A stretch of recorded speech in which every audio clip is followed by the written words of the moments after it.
자, 오늘도 좀 집중하고 말씀 속으로 우리가 들어가기를 바랍니다. 좀 많이 건너뛰었어요.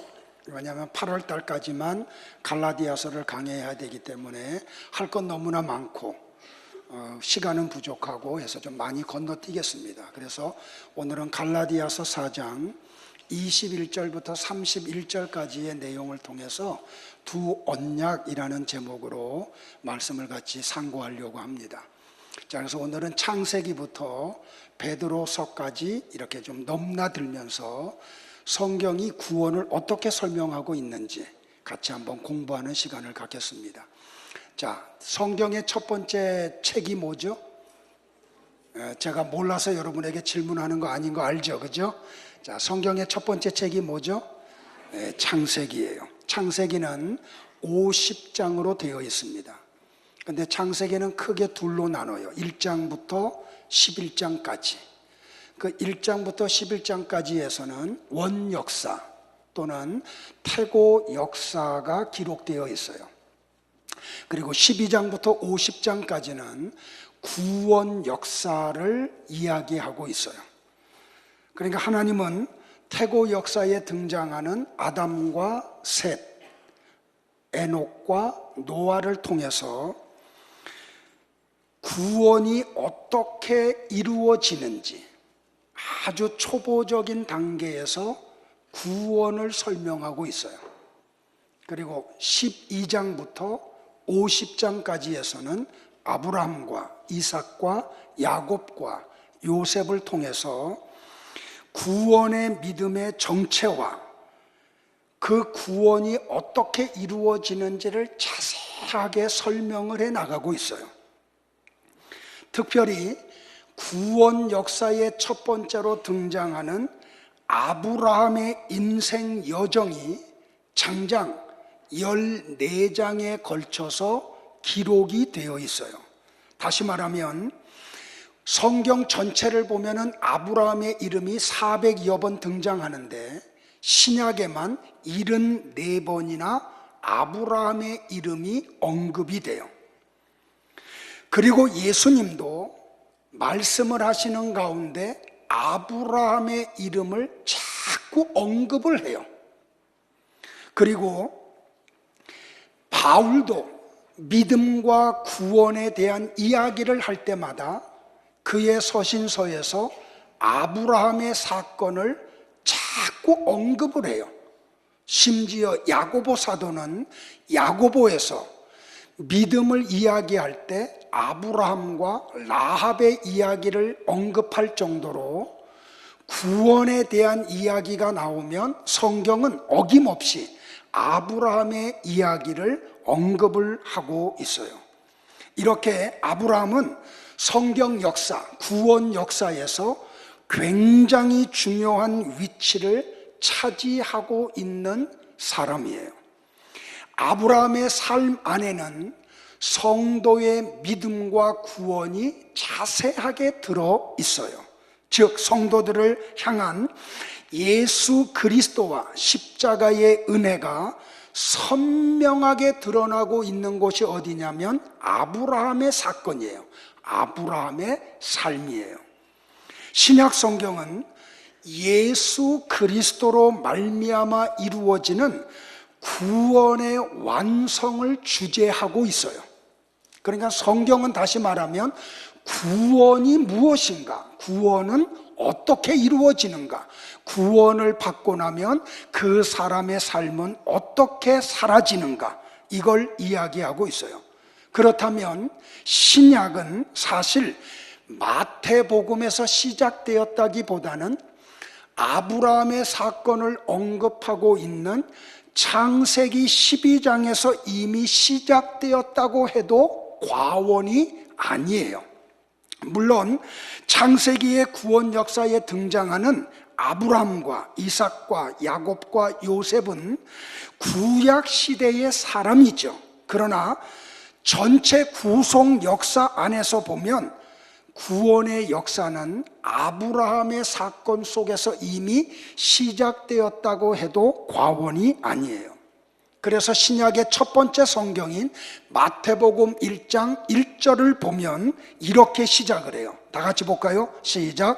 아브라함과 다윗의 자손 예수 그리스도의 세계다라고요. 이렇게 신약은 아브라함에서 시작해서 이삭과 야곱을 거쳐 다윗을 통한 다음에 예수 그리스도로 인해서 마치고 말아요. 다시 말하면 구원은 예수 그리스도로 시작돼서 예수 그리스도로 완성이 된다는 걸 이야기해요. 따라서 오늘 우리가 공부해야 될 갈라디아서 4장의 아브라함의 가정 이야기는 너무너무 중요해요. 오늘 본문에서 우리가 같이 봉독했던 갈라디아 4장의 아브라함의 가정 이야기는 바로 구원을 이야기하고 있는 성경이에요. 그러면 우리는 이 본문을 통해서 구원이 어떻게 이루어지고 구원을 받은 이후에는 어떻게 살아야 되는가, 이 교훈이 이루어지기를 주의 이름으로 축복을 합니다. 다시 아브라함과 이삭과 야곱은 하나님의 백성들을 대표해서 그 백성들이 경험하게 될 하나님의 부르심, 다시 말하면 소명하심, 콜링하심을 비롯하여 그 성도들이 걸어가야 할 구원의 서정을 삶을 통하여 보여주고 있는 모델들이에요. 자, 오늘 본문은 크게 세 부분으로 나누어집니다. 먼저 22절과 24절은 구약의 아브라함의 가정에서 이루어졌던 역사 이야기, 한 가정의 이야기, 실제로 일어났던 사건을 이야기하고 24절로 27절에서는 바울이 아브라함의 가정 이야기를 하면서 뭐라고 말하냐면 이것은 한 가정의 팩트, 사실, 이야기를 말하는 것으로 그치는 게 아니고 무엇인가를 설명하고 있다. 그래서 바울이 이렇게 말해요. 아브라함의 가정 이야기는 이거는 비유다라고요. 무엇인가를 설명하기 위해서 바울은 구약 시대에 이루어졌던 아브라함의 가정에서 있었던 사건을 기록을 하면서 설명을 하기를 이거는 비유다, 무엇인가를 설명하는 비유다라고 이야기를 해요. 그리고 마지막 28절로 30절에서는 그러면 이 아브라함의 가정 사건, 무언가를 설명하고 있는 이 비유는 우리와 무슨 관계가 있느냐, 이렇게 언급함으로 오늘 갈라디아서 4장을 바울이 정리를 해요. 자, 우리는 이 세 가지 각도에서 오늘 이 본문을 접근을 할 거예요. 자, 벌써부터 졸면은 안 되죠, 그죠? 자, 첫 번째 역사적인 배경 이야기. 졸면은 일어나서 저 뒤에 가서 서서 예배 드리세요. 3부에는 그렇게 해요. 그냥 말씀 못 듣고 그냥 졸고 1시간 있다 가지 말고 저 뒤에 서서 서 있는데 졸진 않을 거 아니에요. 서서 졸면 그거는 감당할 수 없죠. 그건 어쩔 수 없지만 그러나 앉아서 졸지 말고 졸리면 그냥 나가기 어려운 분들은 서서 벽에 서서 예배 드리세요. 괜찮아요. 자, 22절 23절 다 같이 봅니다. 소리내서 읽으세요. 시작. 기록된 바 아브라함이 두 아들이 있으니 하나는 계집종에게서 하나는 자유하는 여자에게서 낳다 하였으나 계집종에게서는 육체를 따라 낳고 자유하는 여자에게서는 약속을. 자, 바울은 아브라함의 가정에서 일어났던 그 이야기를 지금 끄집어내요. 자, 아브라함의 사건은 창세기 11장에서 시작이 되죠. 갈대아 우르에서 우상을 만들어서 먹고 살고 있는 그 아버지 데라의 집에 있는 아브라함을 하나님이 찾아오세요. 그리고 그를 콜링하죠. 그런데 창세기 11장에서 하나님의 부름을 받고 갈대아 우르를 떠날 때의 주도권을 누가 가지고 있어요? 그 아버지 데라가 가지고 있어요. 콜링을 받은 사람은 아브람인데 그걸 주도적으로 끌고 가고 있는 사람은 데라예요. 자, 그런데 데라의 인도를 받았던 아브라함의 가정이 어디로 가요? 하란에 가요. 하란에서 머무르는 시간이 약 10여 년의 시간을 보내요. 자, 수요 예배 때 설명을 했어요. 구약과 신약의 아람어가 조금 언급되어 있는데 이 데라라는 이름과 하라라는 지명은 아람어예요. 무슨 뜻이라고요? 데라는 발목을 붙잡는 자라는 뜻이에요. 하란이라는 이름은 잃어버린 시간이라는 뜻이에요. 그래서 하나님은 아브라함이 하란 땅에서 머물렀던 사건에 대해서는 하나도 언급을 안 해요. 왜냐하면 성경은 구원의 역사를 이야기하는 책이기 때문에 아무리 믿음의 사람이라고 할지라도 구원과 관계없는 삶은 성경이 언급을 하지 않아요. 그런데 어떻게 해요? 하나님이 데라를 데리고 가시죠.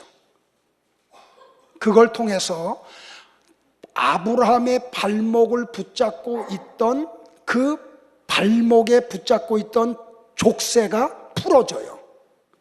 다시 말하면 성경은 무엇을 이야기하고 있냐면 아브라함의 믿음도 하나님이 만들어 가신 것이지 아브라함의 어떤 선이나 노력을 통해서 그가 믿음의 세계로 들어간 것이 아님을 설명하고 있는 거예요. 그렇다면 오늘 우리도 우리가 어떤 노력을 통해서 믿음의 세계로 들어가는 게 아니고 우리가 믿음의 세계에 들어가는 것은 전적인 하나님의 은혜에 의해서 이루어지는 것임을 깨닫기를 축복을 해요.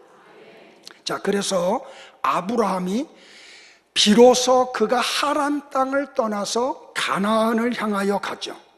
근데 그때 하나님이 창세기 12장에서 아브라함을 재차 부르시면서 두 가지 약속을 해요.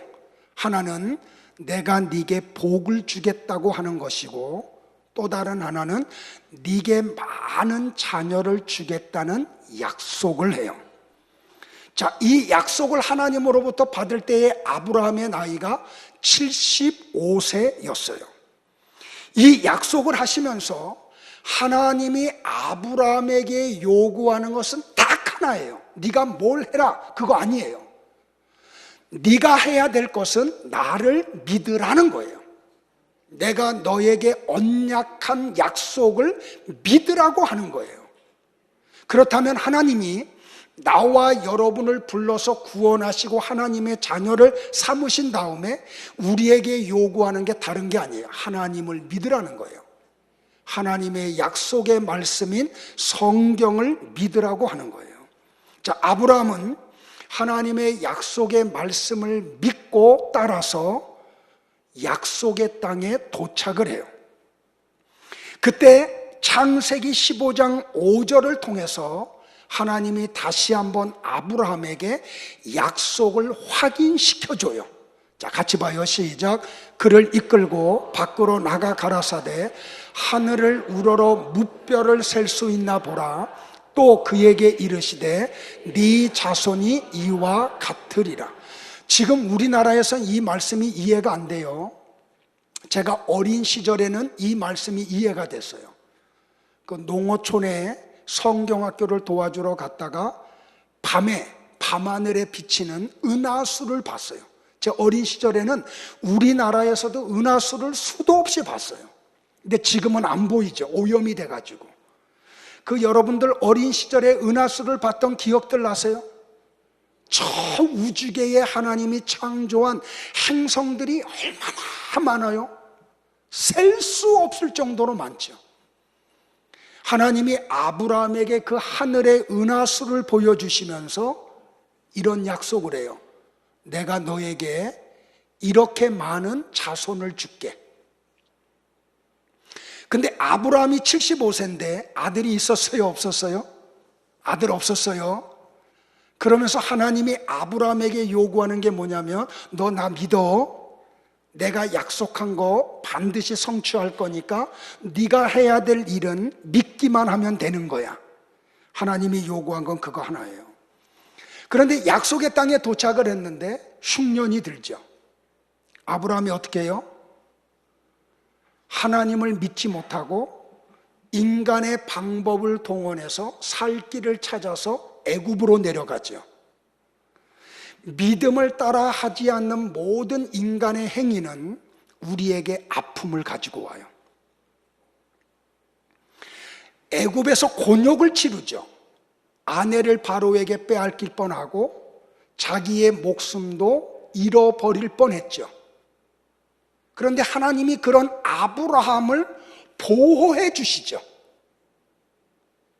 그리고 그에게 놀라운 은혜를 부어줘요. 그래서 거부가 돼서 다시 약속의 땅으로 돌아와요. 그러니까 그로부터 10년이 지난 후에 아브라함의 가정에 한 큰 사건이 일어나요.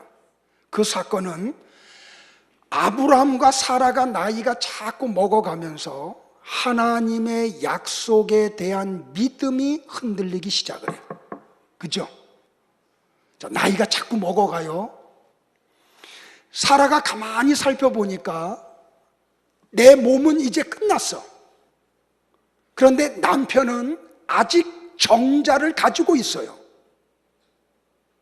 그러니까 이거 막연하게 기다리다가는 아들을 얻을 방법이 없다고 인간적 생각이 일어나요. 그래서 남편에게 한 가지 제안을 해요. 창세기 16장 2절이에요. 다 같이 봐요. 시작. 여호와께서 나의 생산을 허락하지 아니하셨으니 원컨대 나의 여종과 동침하라. 내가 혹 그로 말미암아 자녀를 얻을까 하노라. 자, 아브라함이 사라의 제안을 받아들여요, 안 받아들여요? 여자들 잘 들으세요. 한 가정의 여자들의 믿음이 얼마나 중요한지 몰라요. 남자들은 여자들이 하자는 대로 해요.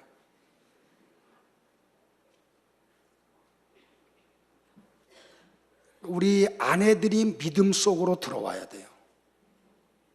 그래서 여러분들이 남편들을 믿음의 세계로 인도를 해야 돼요. 아브라함이 사라의 제안을 받아들이고 하갈을 자기의 침실로 끌어들여서 아들을 낳아요. 이름이 뭐예요? 이스마엘이에요. 자, 이렇게 애굽으로 아브라함이 내려가고 사라가 제안을 하고 아브라함이 받아들여서 이스마엘을 낳는 것은 믿음이 연약해져서 그랬죠. 아브라함의 믿음이 전혀 없었던 게 아니에요. 믿음 안에 있음에도 불구하고 믿음이 흔들릴 때가 있어요. 잊지 마세요. 우리가 믿음의 세계에 들어왔다고 우리가 항상 믿음의 판단을 하고 믿음의 삶을 사는 게 아니라는 걸 알아야 돼요. 믿음이 흔들렸을 때 인간의 방법으로 무엇을 하면 언제나 거기에는 부작용이 생겨요. 안 만나도 될 일을 만나고 안 생겨도 돼야 할 일들이 생기고 안 흘려도 될 눈물을 흘리게 돼요. 더군다나 그 사건이 두고두고 아브라함을 괴롭혀요. 심지어는 몇천 년 동안 인간의 역사 속에 아픔을 가지고 와요. 저 이스마엘의 후손들을 통해서 이 지구촌에 얼마나 많은 아픔이 지금도 지속이 돼요. 그런데 아브라함이 99세가 되었을 때에 하나님이 아브라함을 다시 찾아와요. 그리고 그에게 24년 전에 약속했던 하늘의 별과 같이 너 자손을 많이 주겠다고 하는 약속을 성취하러 오세요. 창세기 17장 1절이에요. 다 같이 봐요. 시작. 아브라함의 99세 때에 여호와께서 아브라함에게 나타나서 그에게 이르시되 나는 전능한 하나님이라. 너는 내 앞에서 행하여 완전하라. 믿음 회복하라는 얘기죠. 그죠? 근데 하나님이 아브라함의 99세 때에 아브라함을 찾아오시면서 하나님의 이름을, 새로운 이름을 최초로 오픈을 해요.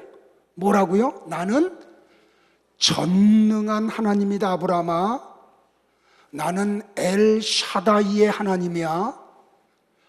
전능한 하나님이 못한 일 있니? 네가 정자를 만들어내지 못하고 네 아내가 월경이 끝났어도 전능한 하나님은 네 몸을 살리고 네 아내의 몸을 살려서 얼마든지 아들을 갖게 할 수 있는 하나님이야 라고 소개하시는 거예요.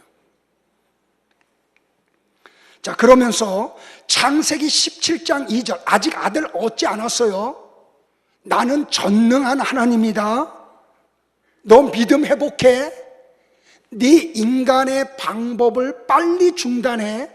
그리고 다시 믿음의 세계로 들어와. 그러면서 창세기 17장 2절에서 이렇게 말씀을 하세요. 또 봅니다. 시작. 내가 내 언약을 나와 너 사이에 세워 너로 심히 번성케 하리라. 자, 아브라함이 99이 됐는데 아들이 있어요, 없어요? 아들 하나 있는데 그거는 인간의 방법으로 얻은 이스마엘이죠. 하나님의 약속을 따라 얻은 진짜 아들은 아직 없는 거죠. 그런데 하나님이 99살 된 아브라함에게 인간의 그 후손을 이을 수 있는 몸이 완전히 죽어버린 아브라함과 사라에게 이야기해요. 네 자손을 내가 심히 번성하게 할 거야 라고 말이에요. 다시 말하면 이 말은 뭐냐면 네가 인간의 방법과 인간의 생각과 인간의 노력으로 얻은 이스마엘은 내 자녀 아니야 라고 얘기하는 거예요. 하나님의 자녀가 아니야 라는 말하는 거예요. 너의 본부인 사라를 통해서 태어나는 자녀가 진짜 내 아들이야, 내 자녀야 라고 말씀을 해요. 자, 그래서 아브라함이 믿음을 회복을 해요. 자, 로마서 4장 19절로 22절을 다 같이 봅니다. 시작. 그가 100세나 되어 자기 몸이 죽은 것 같고 사라의 태가 죽은 것 같음을 알고도 믿음이 약하여지지 아니하고 믿음이 없어 하나님의 약속을 의심하지 않고 믿음으로 견고하여져서 하나님께 영광을 돌리며 약속하신 그것을 또한 능히 이루실 줄을 확신하였으니 그러므로 그것이 그에게 의로 여겨졌느니라. 할렐루야. 그래서 아브라함과 사라는 하나님의 방법으로 하나님의 때에 하나님의 약속의 자녀를 얻어요. 그 아들의 이름이 뭐예요? 이삭이에요. 창세기 21장에 보면 아브라함의 나이가 103살이 되었을 때 다시 이삭이 3살이 되고 이스마엘이 17살이 되었을 때에 인간의 방법과 인간의 노력으로 얻은 가짜 아들이 하나님의 때에 하나님의 방법으로 낳은 진짜 아들 이삭을 박해하는 사건이 일어나죠. 그래요, 안 그래요? 그때 하나님이 고민하고 있는 아브라함을 찾아오셔서 명령을 내리죠. 뭐라고요? 창세기 21장 12절을 보겠어요. 다 같이 봐요. 시작. 네 아이 이스마엘이나 네 여종 하가를 위하여 근심하지 말고 사라가 네게 이런 말을 다 들으라. 이삭에게서 나는 자라야 네 씨라 칭할 것임이니라. 그러면서 뭐라 그래요? 그 여인과 아들을 집에서 내쫓으래요. 여러분이 이걸 구속사적인 관점에서 이 성경을 보는 눈이 열리지 않으면 야, 하나님 냉정하시네, 하나님 사랑이시라고 하시는 분이 어떻게 저런 일을 벌일 수가 있어? 야, 이건 뭐 믿음의 세계가 정말 형편없네, 이런 이야기들을 하게 돼요. 자, 이거를 우리가 설명하기 위해서 두 번째 단락으로 넘어가요. 바울이 이 아브라함의 가정에서 일어났던 이 사건을 지금 소개하면서 이렇게 이야기해요. 이것은 두 언약에 대한 비유다라고요. 자, 이걸 놓치면 안 됩니다. 오늘 갈라디아서 4장 24절로 27절. 이것은 비유니, 이거 놓치면 안 돼요. 비유는 무엇인가를 설명하기 위해서 그것을 설명하기 위한 방법을 동원해서 알아듣게 얘기하는 거죠. 자, 같이 봅니다. 시작. 이것은 비유니 이 여자들은 두 언약이라. 하나는 신의 산으로부터 종을 낳은 자니 곧 하갈이라. 이 하갈은 아라비아에 있는 신의 산으로서 지금 있는 예루살렘과 같은 곳이니 그가 그 자녀들과 더불어 종노릇하고 오직 위에 있는 예루살렘은 자유자니 곧 우리 어머니라. 기록된 바 잉태하지 못한 자여 즐거워하라. 상고를 모르는 자여 소리질러 외치라. 이는 홀로 사는 자의 자녀가 남편 있는 자녀보다 많음이라 하였으니. 자, 여러분들 놓치지 마세요. 아브라함의 몇천 년 전에 일어났던 아브라함의 가정에서 일어났던 이 사건은 진짜 일어났던 이야기예요. 사건이에요. 그런데 이거는 한 가정의 스토리로 끝나는 게 아니고 하나님이 성경을 통해서 말하고자 하는 구원이 무엇인지를 말하고자 하는 비유의 사건으로 주신 거라는 거예요. 그러니까 인류 역사에 일어나는 어떤 사건이든지 우연히 일어나는 게 없다는 말이에요. 이건 구원을 설명하기 위해서 하나님이 주신 비유라는 거예요. 자, 이거 설명할게요. 자, 다시 말하면 아브라함의 두 아내 사라와 하갈은 비유로 사용을 당한 거예요. 뭘 설명하기 위한? 두 언약을 설명하는 거예요. 하갈은 율법을 비유하고 사라는 은혜를 비유해요. 하갈은 행함을 비유하고 사라는 믿음을 비유해요. 됐어요?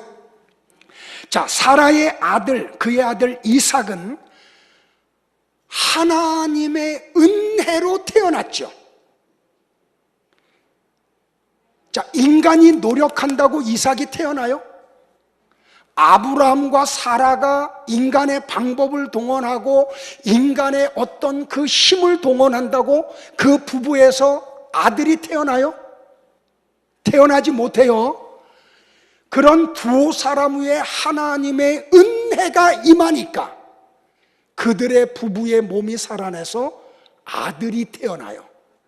그러니까 이 이삭은 인간의 노력이나 인간의 수고나 인간의 방법이나 인간의 힘으로 태어난 아들이 아니에요.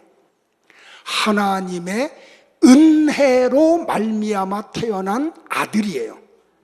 반면에 하갈과 이스마엘은 율법을 대표해요. 이스마엘이 어떻게 태어났어요? 하나님의 은혜가 거기에 임해요. 하나님의 방법이 동원돼요.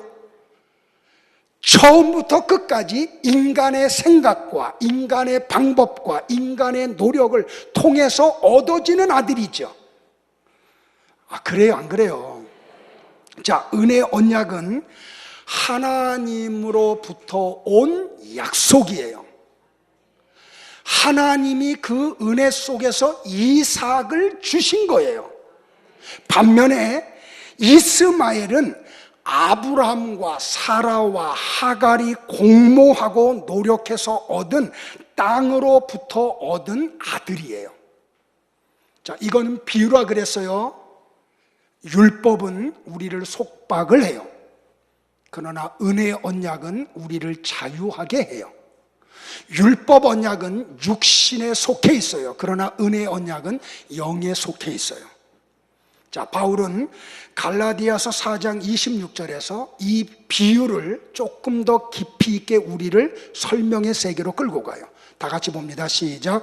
오직 위에 있는 예루살렘은 자유자니 곧 우리 어머니라. 여러분들이 이걸 비유적인 내용으로 해석하고 들어가지 못하면 이 말씀을 수십 번, 수백 번, 수천 번 읽어도 하나님과는 관계없이 읽고 지나가요. 자, 설명을 할게요. 위에 있는 예루살렘이라는 뜻이 뭐나요? 그는 자유자다. 그는 우리 어머니다. 바울이 이렇게 성령의 감동 속에서 갈라디아서를 쓴 이 내용의 뜻이 뭐냐는 거죠. 이것은 위에 있는 예루살렘이라는 이 설명은 지정학적으로 예루살렘이 높은 곳에 위치하고 있다는 그런 뜻 아니에요. 이거는 영적인 것을 지금 가르쳐줘요. 다시 말하면 보이지 않는 그리스도의 교회, 바로 신령한 교회가 그곳에 있음을 이야기하는 거예요. 이건 교회 얘기예요. 자, 이 교회로부터 하나님의 자녀인 이삭이 태어나요. 그리고 그곳에서 말씀을 먹고 자라나요. 말씀 안에서 훈련을 받고 봉사하고 헌신을 해요. 그래서 이 지상에 있는 교회가 굉장히 중요한 거예요. 성도는, 하나님의 약속의 자녀는 교회를 통해서만 탄생을 해요. 그리고 그 약속의 자녀들은 교회에서 말씀을 먹고 성장을 해요. 그리고 이 성도들이 교회 안에서 영적 교제를 이루어가요. 자, 다시 이야기해요. 바울이 이것은 비유라고 이야기했어요. 바로 사라가 신령한 교회라는 걸 얘기해요. 그 신령한 교회에서 하나님의 은혜로 신령한 아들 이삭이 태어나요. 깨달으면 아멘 하는데 못 깨닫나 보다. 자, 보세요 여러분들, 이거 비유라 그랬어요.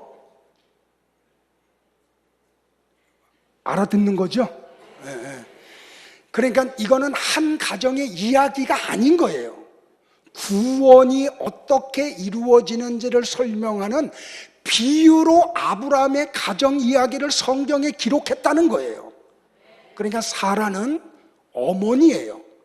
교회예요. 신령한 교회예요. 이 어머니를 통해서 아들이 태어나는데 이 어머니가 아들을 낳을 수 있는 능력이 없어요. 교회가 성도를 낳을 수 있는 능력이 교회가 갖고 있지를 못해요. 하나님만이 갖고 계세요. 그 하나님이, 전능하신 하나님이 교회에다가 은혜를 쏟아 부을 때 그 교회를 통해서 신령한 성도들이 태어나요. 믿으세요 여러분들? 그러니까 이 은혜 언약의 대표자인 이삭은 비록 이스마엘보다 늦게 태어났지만 아브라함의 가정의 장자인 거예요. 인간의 방법으로 태어난 이스마엘은 먼저 태어났지만 이 신령한 교회와는 관계가 없어요. 이해돼요 여러분들? 그러니까 하나님의 약속의 자녀만이 참 자녀라는 거예요. 하나님이 아브라함에게 이스마엘과 하라에 대하여 어떻게 하라고 얘기했어요? 이 여종과 그 아들을 내어 쫓아버려라 그래요. 굉장히 중요한 말을 해요 여러분들. 왜 하나님이 이삭과 하갈과 이스마엘을 아브라함의 가정에서 쫓으라고 얘기해요? 약속의 자녀인 이삭이 박해를 받으면 안 되기 때문에. 자, 이게 도대체 무슨 뜻이에요 여러분들? 이건 단순히 한 여자와 자기 아들을 내쫓으라는 그런 얘기 아니에요. 오늘 우리에게 적용하면 이런 뜻이에요. 예수님을 믿기 전에 하던 행위를 그만두라는 거예요. 나의 노력, 나의 어떤 힘, 나의 방법으로 구원의 세계에 들어가려고 하는 행위를 중단하라는 말이에요. 인간의 때에, 인간의 방법으로, 인간의 노력으로, 인간의 힘으로 구원을 성취하려고 하는 율법 율법적 행위를 네가 진짜 자녀라고 하면, 갈라디아 교회 성도들아, 그 세계에서 너희들 빠져나와야 돼, 이 얘기하는 거예요. 그러니까 단순히 이스마엘과 하갈을 아브라함의 가정에서 내쫓으라는 그런 얘기 아닌 거예요. 이걸 설명하는 거예요. 그러니까 나의 어떤 의로운 행위, 선한 일, 착하게 삶, 이걸 통해서 천국에 가려고 하는 일체의 행동을 중단하라는 뜻이에요. 믿으세요, 여러분들? 자, 그러면 이 비유를 오늘 우리에게 적용해야 되죠. 자, 이 아브라함의 사건, 가정 이야기, 이 지금 바울이 설명하고 있는 이거는 비유다, 두 언약이다라고 설명하고 있는 이 비유, 이것이 오늘 나와 무슨 관계가 있느냐는 거예요. 다 같이 28절로 30절 봐요. 조금만 더 집중하세요, 여러분들. 자, 다 같이 봐요. 시작. 형제들아, 너희는 이삭과 같이 약속의 자녀라. 그러나 그때에 육체를 따라 난 자가 성령을 따라 난 자를 박해한 것 같이 이제도 그러하도다. 그러나 성경이 무엇을 말하느냐? 여종과 그 아들을 내쫓으라. 여종의 아들이 자유 있는 여자의 아들로 더불어 유업을 얻지 못하리라 하였느니라. 성도 여러분들, 잘 들으세요. 성도는 이삭과 같이 하나님의 약속에 의해서 거듭난 사람들이에요. 그 사람들을 성도라고 이야기해요. 우리가 무엇을 했기 때문에 하나님의 자녀가 되는 게 아니에요. 이삭이 하나님의 초자연적인 방법으로 약속의 가정에 태어났듯이 나와 여러분이 거듭난 것은 하나님의 초자연적인 은혜로 말미암아 이루어지는 거예요. 내가 어떤 노력을 한다고 구원이 내 속에서 이루어지는 게 아니라는 말이에요. 내가 교회에 열심히 나오기 때문에 하나님의 자녀일 것이라고 착각하는 착각에서 빨리 벗어나야 돼요. 아브라함의 가정에 있던 이스마엘이 약속의 자녀가 아니었던 것과 같이 말입니다. 용서하세요. 교회 안에 가짜들이 너무 많아요. 용서하세요.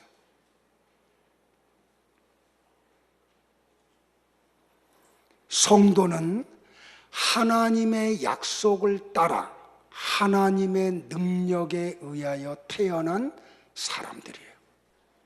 이게 성도예요. 그러니까 아브라함의 가정에 신령한 교회에 인간의 방법이 아닌 하나님의 전적인 은혜로 이삭이 태어났을 때 하나님이 기뻐하시죠. 아브라함이 기뻐하고 사라가 기뻐하죠.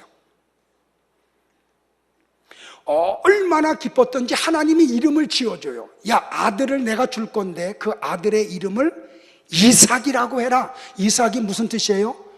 웃음이라는 뜻이죠. 그죠? 이 웃음은 너무너무 기뻐서 저 가슴 밑바닥부터 솟아올라오는 그런 웃음을 이야기해요. 성도 여러분들, 만약에 여러분이 하나님의 약속의 말씀, 영접하는 자, 곧 그 이름, 예수님의 이름을 믿는 자들에게는 하나님의 자녀가 되는 권세를 주신다는 이 말씀을 믿고 제사함을 받고 하나님의 자녀로 거듭났다고 하면 이 기쁨이 우리 속에서 샘솟듯 솟아나요.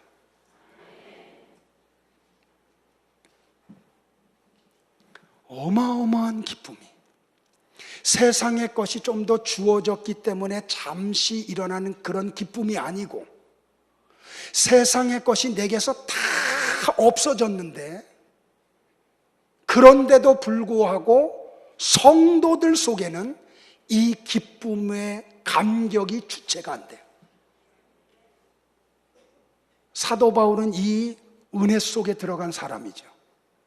그러니까 로마 감옥에 갇혔는데 자유의 삶을 살고 있는 빌립보 교회 성도들한테 바울이 뭐라고 소개를 해요?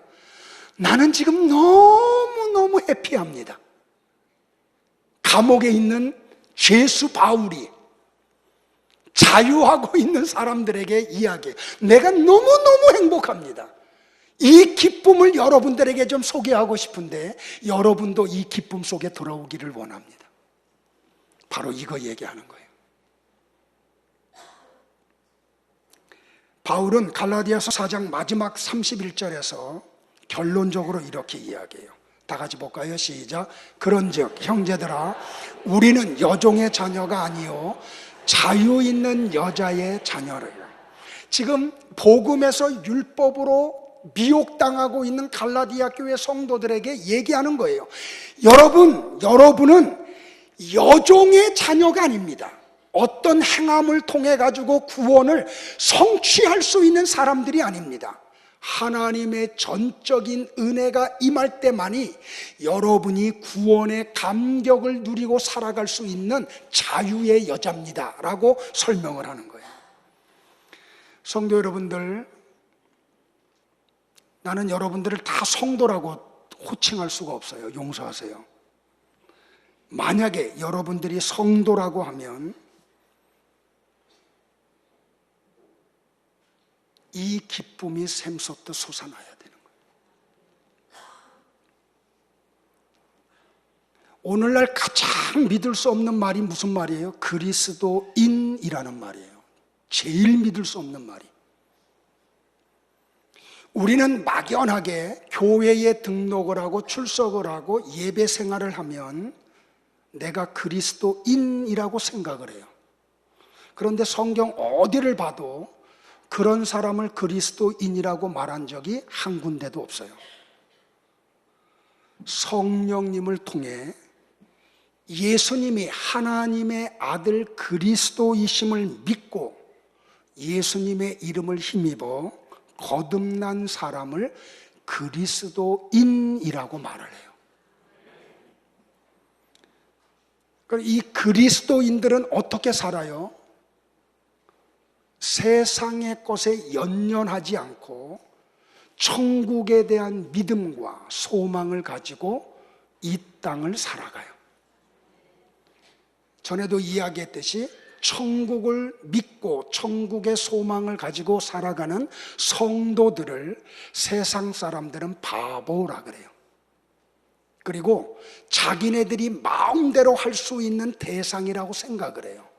그래서 이스마엘이 이삭을 박해하는 거예요.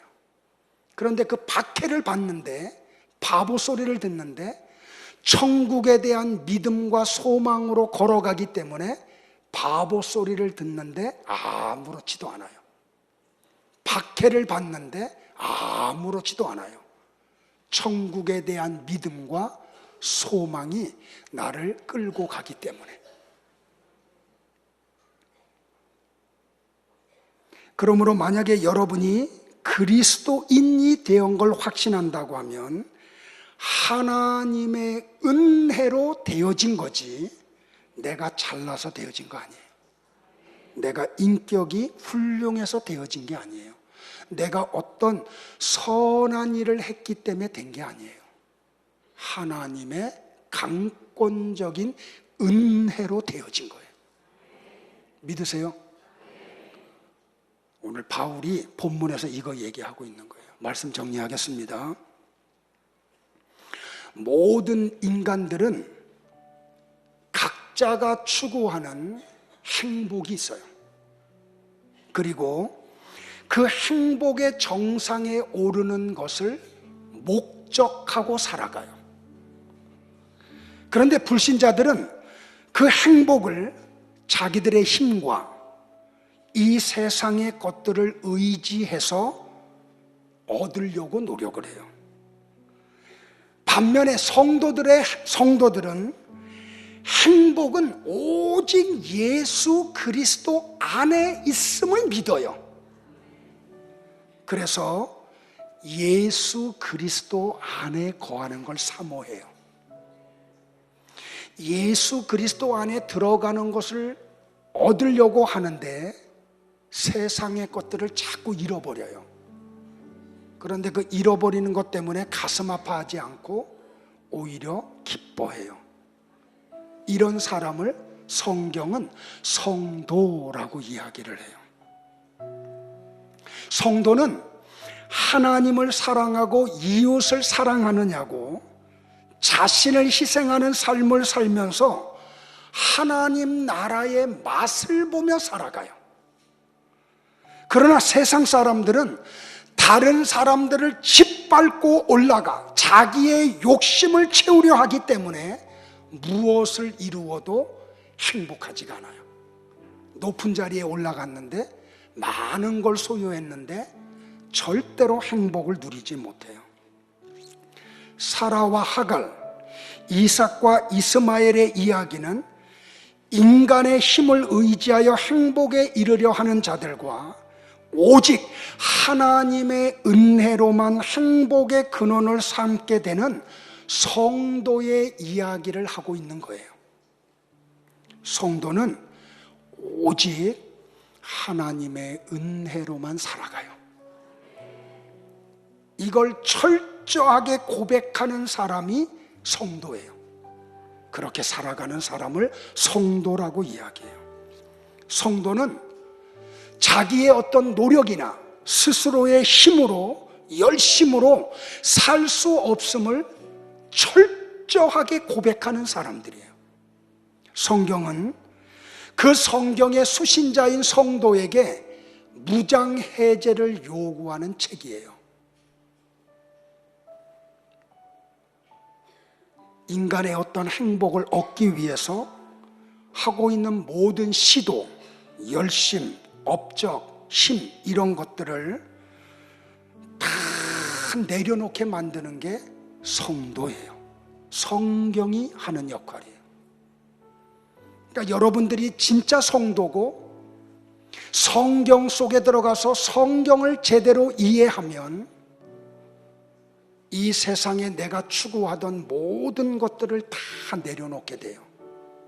그리고 그리스도 예수만 사모하게 돼요.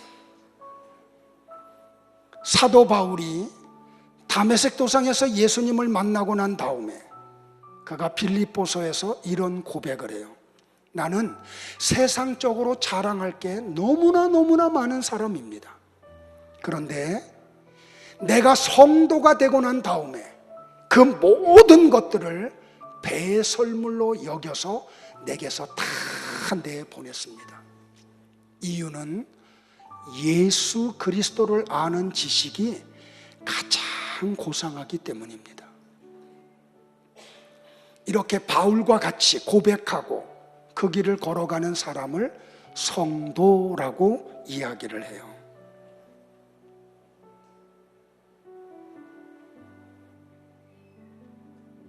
그런데 너무나 많은 사람들이 자기 스스로 성도라고 이야기하면서 아직도 놓지 못하는 게 너무 많고 아직도 자기의 힘과 노력과 방법을 통해서 이룩하려고 하는 게 너무 많아요. 이 땅의 힘과 방법과 수단을 사용하여 자기가 원하는 행복에 스스로 도달하려는 이들은 행복은 오직 하나님에 의해서만 주어진다는 것을 부인하는 사람들이에요. 그들이 바로 율법주의에 빠진 사람들이죠. 그리고 그들은 하갈과 이스마엘인 거예요. 그렇게 타락한 인간들은 자꾸 자기 쪽에서 무엇인가를 내어놓아 행복에 도달하려고 해요. 자기의 유익을 위해 율법을 지키고 그 율법을 지킴으로 자기의 의의를 쌓아가려고 해요. 하나님은 너의 힘으로는 절대로 거기에 이를 수 없다라고 성경에서 누누이 강조하며 우리에게 말씀을 하고 계세요. 성도는 자신의 티끌됨을 인정하고 하나님의 영광을 위하여 살 때 가장 행복을 누리는 사람이에요. 하나님은 성도로 하여금 이것을 깨닫게 하기 위해서 우리의 삶 속에 인간의 무력을 깨닫게 해요. 그래서 하는 일을 안 되게 해요. 성도들에게는. 가짜들은 자기들이 노력하고 자기의 방법으로 하면 뭐든지 다 잘 돼요. 그래서 이 땅에 사는 동안 많은 걸 얻고 높은 자리에 올라가고 그걸 누려요. 그런데 하나님의 진짜 자녀들, 성도들은 하나님이 그 성도들이 인간의 방법으로 무엇을 추구하려고 하면 하나님이 역사에 개입하셔서 하는 일들을 안 되게 만들어요. 족족 안 되게 만들어요. 병들게 하고 사업 망하게 하고 돈 다 거두어 가고. 뭘 깨닫게 하려고요? 너는 내가 낳은 진짜 자녀야. 네 어떤 인간적인 방법이나 노력이나 어떤 수단을 통해서 절대로 너는 행복의 세계에 못 가. 이거 깨닫게 하려고요. 성도들은 그래서 하나님이 그의 삶에 개입을 했어요. 그래서 안 되게 만들어요. 그래서 인간이 하는 모든 행위를 중단시켜요. 그런데 하나님의 진짜 자녀가 아닌 사람들, 그 사람들은 인간의 방법으로, 인간의 수단으로, 인간의 노력으로 뭘 얻으려고 하는 걸 하나님이 그냥 내버려둬요. 그래서 그들의 수고대로 이루어져요. 그러니까 그게 복이 아닌 거예요. 오히려 고난 중에 있는데 고난 중에 있는 게 더 복인 거예요. 그래서 히브리서 기자가 히브리서 12장에서 이야기하잖아요. 만약에 하나님의 징계가 없으면 그 사람은 사생자라는 거예요. 하나님의 진짜 자녀는 하나님이 징계하신다는 거예요. 아프세요? 눈물 나세요? 오히려 감사하세요. 내가 하나님의 진짜 자녀라고 하는 증거를 지금 얻고 있는 거예요. 그래서 하나님은 하나님의 방법으로 하나님이 하실 때까지 기다리세요. 그래서 존 칼빈이 한 말이 뭔지 아세요, 여러분들? 이런 인간의 무력을 느낄 때 인간이 하는 거는 아무것도 없어요. 하나님의 때에 하나님께서 하나님의 방법으로 하시는 것을 기다리는 것 밖에는 없어요. 그래서 칼빈이 이런 얘기 했다니까요. 다 같이 한번 볼까요? 칼빈이 한 말이에요. 시작. 믿음의 다른 말은 기다림이다. 멋있죠, 그죠? 내가 한 말 아니에요. 칼빈이 한 말이에요. 한 번 더 읽을까요? 기억나죠? 시작. 믿음의 다른 말은 기다림이다. 믿음은 하나님의 약속, 다시 말하면 보이지 않는 것을 실체로 받아들이며 인내심을 갖고 기다리는 거예요. 하나님의 때까지. 하나님이 하나님의 방법으로 하실 때까지.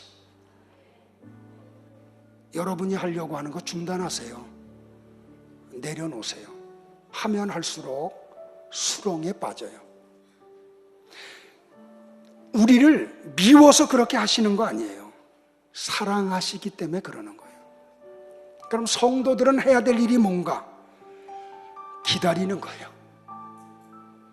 일체의 인간적인 수단과 방법을 내려놓고 하나님이 내 삶 속에 개입하셔서 역사하실 때까지 기다리는 거예요. 그래서 믿음의 다른 말은 기다림이에요. 성도는 믿음은 기다림을 통해서 성숙해져요. 당장 눈에 보이지 않는 것을 인내하며 잘 기다려내는 것을 믿음이라고 해요. 그 보이지 않는 것이 진짜 눈에 보이게 되는 날이 하나님의 날이 완성되는 날이에요. 그러나 굳건한 믿음 위에 서 있지 못하고 조급증에 걸려 있는 사람들은 그 기다림 시간이 답답하고 초조하고 때로는 절망감까지도 갖게 만들어요. 베드로후서 3장 9절에서 베드로가 이렇게 우리에게 권면을 해요. 같이 봐요. 시작.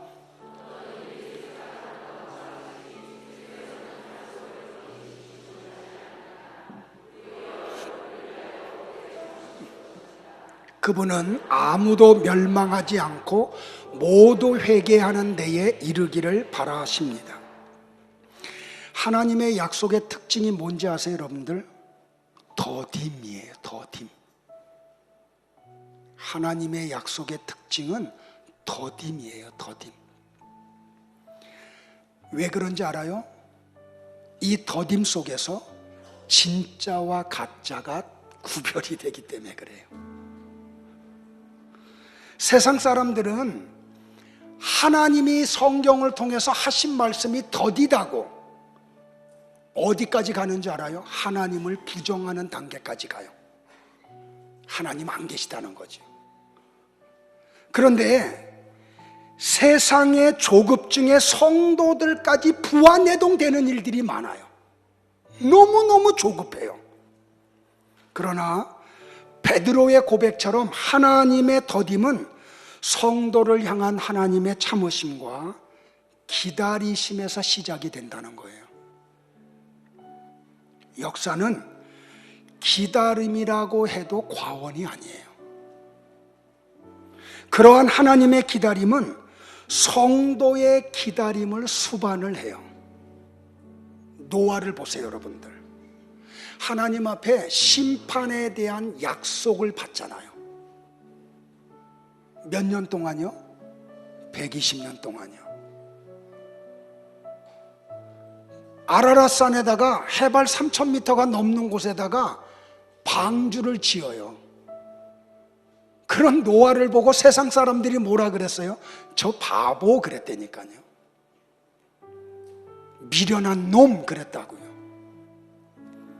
근데 노아는 하나님을 믿었어요. 하나님의 말씀을 믿었어요. 그래서 묵묵하게 바보술이 들어가면서 미련한 놈이라는 이야기를 들어가면서 120년 동안 방주를 지어가요. 그게 성도라니까요.